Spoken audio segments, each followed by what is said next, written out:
ನಮ್ಮ ಬೆಂಗಳೂರು ನಗರದಲ್ಲಿ ಈಗಿರುವಂಥ ಶಾಲೆಗಳಿಗೆ ಇನ್ನು ವ್ಯವಸ್ಥೆಯನ್ನು ಹೆಚ್ಚಿಸ್ಕೊಡಿ ಸರ್.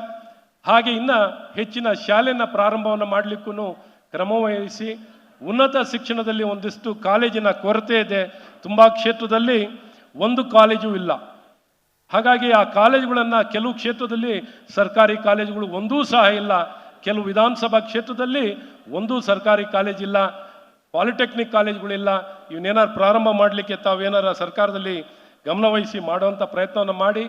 ಆರೋಗ್ಯ ಇಲಾಖೆಯಲ್ಲಿ ನಮ್ಮ ಬೃಹತ್ ಬೆಂಗಳೂರು ಮಹಾನಗರ ಪಾಲಿಕೆಯಲ್ಲಿ ಏನೊಂದು ಪ್ರಾಥಮಿಕ ಆರೋಗ್ಯ ಕೇಂದ್ರಗಳು ಇವನ್ನೆಲ್ಲವನ್ನು ಇವತ್ತು BBMPನಲ್ಲಿ ನಿರ್ವಹಣೆ ಮಾಡಲಿಕ್ಕೆ ಕಷ್ಟ ಆಗುತ್ತೆ.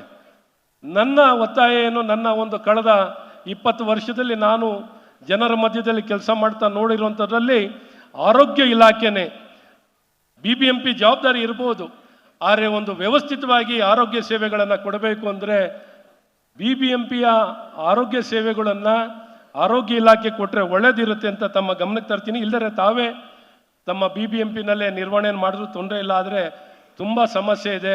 ಹಾಗಾಗಿ ತಾವು ಅದ್ರ ಬಗ್ಗೆ ಕಾಳಜಿ ವಹಿಸಿ. ಮತ್ತು ಪೌರ ಕಾರ್ಮಿಕರು ಸ್ವಚ್ಛತೆಯಲ್ಲಿ ನಮ್ಮೆಲ್ಲ ಕಡೆಯೂ ತುಂಬ ಕಡೆ ಪೌರ ಕಾರ್ಮಿಕರ ಕೊರತೆ ಇದೆ.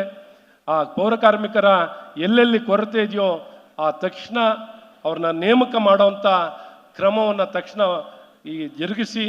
ನಮಗೆ ತುಂಬ ಕಡೆ ಪೌರ ಕಾರ್ಮಿಕರ ಸಿಬ್ಬಂದಿಗಳ ಕೊರತೆ ಇದೆ ಅಂತ ತಮ್ಮ ಈ ಗಮನಕ್ಕೆ ತಂದು ಏನೊಂದು ಇವತ್ತು ಕುಂದುಕೊರತೆಯ ಸಭೆಯನ್ನು ತಾವೇನು ಆಯೋಜನೆಯನ್ನು ಮಾಡಿ ಇವತ್ತು ನಾಗರಿಕರು ಭಾಗವಹಿಸ್ತಿದ್ದಾರೆ. ಭಾಳ ಉತ್ತಮವಾಗಿರುವಂಥ ಒಂದು ಕಾರ್ಯಕ್ರಮ ಸರ್.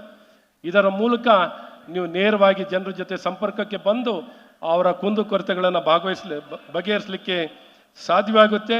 ಇನ್ನೂ ವ್ಯವಸ್ಥಿತವಾಗಿ ಮಾಡ್ಬೋದು ಅಂದರೆ BBMP ಸಹಾಯ ಅನ್ನುವಂಥ ಒಂದು ಟೆಕ್ನಾಲಜಿ ಪ್ಲ್ಯಾಟ್ಫಾರ್ಮ್ ಇದೆ, ಅದನ್ನು ಇನ್ನೂ ಬಲಗೊಳಿಸಿ ಇನ್ನೂ ಪರಿಣಾಮಕಾರಿಯಾಗಿ ಜನ ಅವರಿದ್ದಲ್ಲಿಂದನೇ ಎಲ್ಲ ರೀತಿಯಾದಂಥ ಕುಂದುಕೊರತೆಗಳನ್ನು ನಿಮ್ಮ ಗಮನಕ್ಕೆ ತರಲಿಕ್ಕೆ ಸಾಧ್ಯವಾಗುತ್ತೆ ಅಂತ ತಿಳಿಸಿ ನನ್ನನ್ನು ಈ ಕಾರ್ಯಕ್ರಮಕ್ಕೆ ಬರಮಾಡಿಕೊಂಡು ನನಗಿಲ್ಲೆರಡು ಮಾತನ್ನು ಹೇಳಲಿಕ್ಕೆ ಅವಕಾಶವನ್ನು ಮಾಡಿಕೊಟ್ಟಂಥ ತಮಗೆ ನಾನು ಎಲ್ಲ ಜನತೆಯ ಪರವಾಗಿ ನಾನು ಹೃದಯಪೂರ್ವಕವಾಗಿ ನಾನು ಕೃತಜ್ಞತೆಯನ್ನು ಸಲ್ಲಿಸ್ತೇನೆ.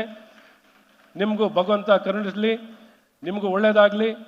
ಮತ್ತು ನೀವು ಇನ್ನು ಉನ್ನತ ಸ್ಥಾನಕ್ಕೆ ಹೋಗಿ ಮುಂದಿನ ದಿನದಲ್ಲಿ ಇಡೀ ನಾಡಿನ ಜನತೆ ನಿಮಗೂ ಮ್ಯಾಂಡೇಟ್ ಕೊಟ್ಟಿದ್ದಾರೆ.